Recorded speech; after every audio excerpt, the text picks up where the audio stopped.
Andrea Brillantes, hinirang na Most Beautiful Face ng 2024 ng TC Candler.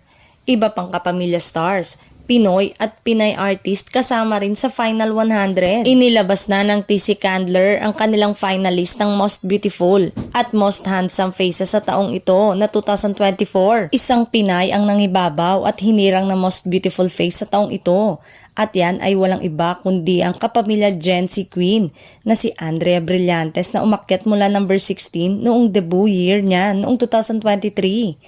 Siya ang pinakabinoto ng maraming mamamayan sa buong mundo gamit ang iba't ibang platform lalo na ang Facebook, YouTube at Patreon.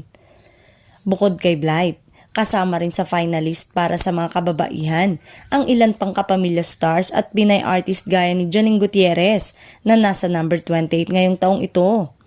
Ang Hall of Famer, 2017 Most Beautiful Face at actress na si Hope Soberano ay pasok pa rin sa finalist sa 31. Ang new gen phenomenal actress na si Bel Mariano ay umangat din ang ranggo ngayong 2024 sa number 52.